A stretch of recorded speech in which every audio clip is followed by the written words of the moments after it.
Hello guys, welcome back to my channel. तो guys, आज की वीडियो में मैं आपको तुर्की के एक मशहूर तारीखी सीरीज़ बारबरोस की एपिसोड 1 के बारे में बताऊंगी। इस एपिसोड 1 के शुरू में हमें दिखाया जाता है कि एक ऐसा समुंदर है जिसके बारे में अफवाह फैली हुई है कि ये समुंदर, जिसे अरबी में बहरे सैफद यानी बहरे रूम कहा जाता है, इसने बहुत से बादशाहों के तख्त और बहुत से सुल्तानों के ताज निगल लिए थे और मशहूर हो गया था कि कैसे रूम का फरमानरवा बहरी कज़ाकों के हाथों पकड़ा गया है और समुंदर में बहरी गुलाम बना लिया गया है। तो बहुत से घुड़सवार दूर दराज इलाकों से दौड़ते हुए आए, लेकिन उन्होंने अपने सामने खतरनाक समुंदर को पाया। लेकिन उन्होंने इस समुंदर को आसानी से पार कर लिया। उन्होंने एक एक करके इन समुद्रों में किले फतह किए।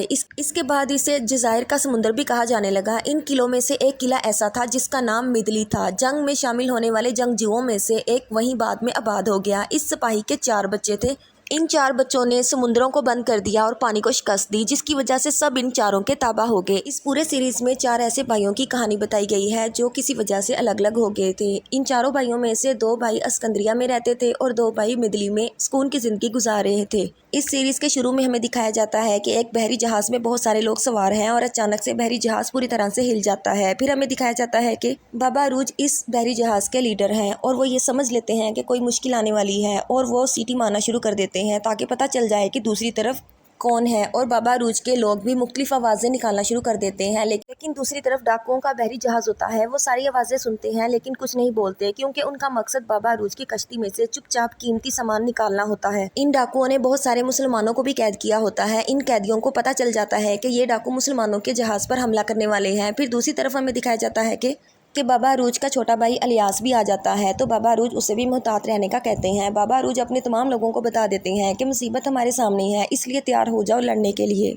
फिर हमें दिखाया जाता है कि डाकुओं का जहाज़ और बाबा अरूज का जहाज़ आमने सामने आ जाता है। डाकू बाबा अरूज के जहाज़ पर हमला करते हैं। बाबा अरूज उन्हें बार बार रुक जाने को कहते हैं, लेकिन बाबा अरूज देखते हैं कि डाकू नहीं रुक रहे, तो वो भी अपने साथियों से कहते हैं कि हमला करने के लिए तैयार हो जाओ और तोपों के जरिए आग के गोले डाकुओं के जहाज पर फेंकते हैं, जिससे बहुत सारे डाकू मारे जाते हैं। इस लड़ाई के दौरान डाकुओं का लीडर बाबा अरूज से कहता है कि हमें कीमती सामान दे दो और अपनी जान बचाओ, लेकिन बाबा अरूज कहते हैं कि मैं समुद्रों का सुल्तान हूँ, अगर हिम्मत है तो आओ आकर सामान ले लो। फिर बाबा अरूज डाकुओं के जहाज पर छलांग लगा देते हैं और डाकुओं के लीडर एजिको से कहते हैं कि मैं तुम्हें इन कामों की सजा दूंगा जो तुमने मासूमों के साथ किए हैं, और मैं तुम जैसे मर्दों को बेगुनाहों का खून बहाने की वजह से इस जहाज में बतौर निशान लटका दूंगा। फिर बाबा अरूज उसके गले में रस्सी बांध देते हैं और उस डाकू को जहाज से नीचे धक्का दे देते हैं, जिससे वो डाकू सूली पर लटक जाता है। इस तरह से बाबा अरूज अपनी कश्ती पर मौजूद सुल्तान के सामान की हिफाजत करते हैं। फिर सीन शिफ्ट होता है और मिदली का किला दिखाया जाता है, जहाँ इसहाक साहिब रहते हैं।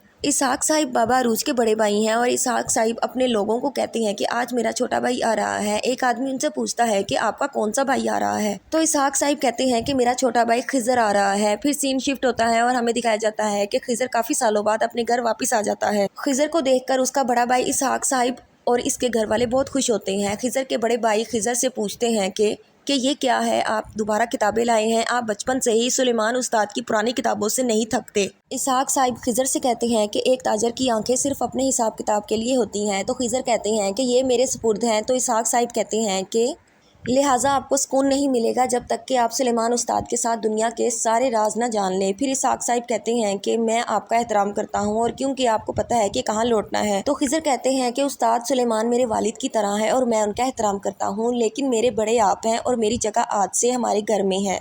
तो इसहाक साहिब कहते हैं कि मैं जानता था कि आप बाबा अरूज और इलियास की तरह नहीं बनेंगे। फिर हमें दिखाया जाता है कि खिजर सुलेमान उस्ताद से मिलने जाते हैं और वो सुलेमान उस्ताद से कहते हैं कि आपके पास खजाने का नक्शा है क्या, और वो उस्ताद सुलेमान को कुछ खजाना दिखाते हैं। तो खिजर उस्ताद सुलेमान को एक थैली दिखाते हैं जिस पर जिम लिखा होता है। तो उस्ताद सुलेमान कहते हैं कि ये जिम सुल्तान की थैली है क्या, शहजादा कोरकोत मिलाकर इन तक पहुंच गया है क्या, वाकई इसके चचा के पास सोने की चाबियां थी। तो खिजर बताते हैं कि जिम सुल्तान के फ्रैंक शहरों में मारे जाने के बाद शहजादे कोरकोत ने अपना सारा माल ले लिया और इसने बहुत सारे लोगों की मदद की और बहुत सारा पैसा खर्च किया। तो सुलेमान उस्ताद खिजर के लाए हुए खजाने में से चाबी ढूंढना शुरू कर देते हैं। तो खिजर बताते हैं कि चाबी इसमें नहीं है। तो फिर सुलेमान उस्ताद संदूक में से नक्शा निकालते हैं और खिजर को बताते हैं कि फिर चाबी वेटिकन के पास है और वह दुनिया का सबसे गुनाहगार पोप है। फिर खिजर कहते हैं कि सुलेमान उस्ताद वो हर्फ किताब के बारे में जानते हैं, लेकिन वो इन चाबियों के बारे में नहीं जानते जो किताब में सोने को खोल देंगी। फिर खिजर कहते हैं कि میرے خیال میں چابی فرینک شہروں میں کبھی نہیں تھی، بلکہ جم سلطان نے یہ چابی اپنے خاندان کے کسی فرد کو دے دی تھی اور وہ شہزادہ مراد ہے۔ تو پھر استاد سلیمان کہتے ہیں کہ شہزادہ مراد تو ہسائی ہو گیا ہے اور وہ روڈرس سپاہیوں کے ساتھ ہے۔ تو پھر خضر کہتے ہیں اس لیے میں ان کے پاس ملنے جاؤں گا اور چابی تلاش کروں گا اور سلطان فاتحہ کے پوتے شہزادے مراد کو بچاؤں گا۔ تو استاد سلیمان کہتے ہیں کہ یہ خطرناک ہے۔ شہزادے مراد کے ساتھ جو سپاہی ہیں انہیں پیتروس نے بھیجا اور پیتروس شہزادے مراد کے ساتھ جزیرے کالیمنوس میں ہے۔ تو خضر پھر استاد سلیمان کو بتاتے ہیں کہ شہزادے مراد نے مجھے جو معلومات دی ہیں اس نے میرے منصوبے کو آسان کر دیا ہے اور جلد ہی کالیمنوس جزیرے میں ایک بہت بڑی دعوت ہوگی اور میں شہزادے مراد کو اس ہجوم میں بچا لوں گا۔ تو استاد سلیمان کہتے ہیں کہ کیا تمہارے پاس کوئی منصوبہ ہے؟ تو خضر بتاتے ہیں کہ استاد سلیمان چھپنے کی بہترین جگہ ہجوم ہے، اگر آپ خاموشی سے کچھ کرنا چاہتے ہیں تو آپ کو افراتفری کے درمیان کرنا چاہیے۔ تو پھر استاد سلیمان کہتے ہیں کہ کالیمنوس میں دعوت کب ہے اور تم کب جاؤ گے؟ تو خضر کہتے ہیں کہ جتنی جلدی ہو سکے، مجھے جلد ہی بحری سفر کرنا ہوگا۔ تو پھر استاد سلیمان کہتے ہیں کہ جب تم کالیمنوس پہنچ جاؤ گے تو پیتروس سے محتاط ہو کر رہنا، کیونکہ وہ ایک شیطان ہے۔ پھر سین شفٹ ہوتا ہے اور ہمیں دکھایا جاتا ہے کہ اسکندریہ میں ایک لڑکی جس کا نام زینب ہے وہ بچوں کی دیکھ بھال کرتی ہے۔ زینب ایک بچے کو دیکھنے آتی ہے، وہ بہت بیمار ہوتا ہے۔ زینب بچے کی حالت دیکھ کر پریشان ہو جاتی ہے۔ پھر زینب میڈلینا کو کہتی ہے کہ سرکے کا پانی تیار کرو اور کالے تل ابالو۔ تو میڈلینا کہتی ہے کہ اسے کیا ہوا ہے؟ تو زینب کہتی ہے کہ اس بچے کی بیماری کو میں جانتی ہوں اور اس کا علاج ڈھونڈنا بہت مشکل ہے۔ تو میڈلینا کہتی ہے کہ اسکندریہ میں اس کا علاج نہیں ہے۔ تو زینب کہتی ہے کہ درویش جوہن کے سرماؤں کے حکیم خانے میں میرا ایک جاننے والا ہے، وہ ایک محنتی حکیم ہے۔ اور زینب بتاتی ہے کہ میں اس سے تب ملی تھی جب وہ اسکندریہ میں کچھ چیزیں خریدنے آیا تھا، لیکن وہ روڈس کے قریب ہے، کالیمنوس جزیرے میں، ہمیں وہاں جا کر اس سے دوا لینے کی ضرورت ہے۔ تو میڈلینا کہتی ہے کہ کیا تم پاگل ہو؟ یہ بہت خطرناک ہے۔ تو زینب کہتی ہے کہ اس کے علاوہ کوئی اور راستہ نہیں ہے۔ پھر سین شفٹ ہوتا ہے اور ہمیں دکھایا جاتا ہے انتوان کو، یہ بے رحم اور خطرناک ڈاکو انتوان کو۔ جب انتوان کو پتہ چلتا ہے کہ سمندر میں بابا عروج نے اس کے بھائی ایزیکو کو مار دیا ہے تو وہ بابا عروج کے بارے میں پتہ کرواتا ہے کہ وہ کیا کرتا ہے۔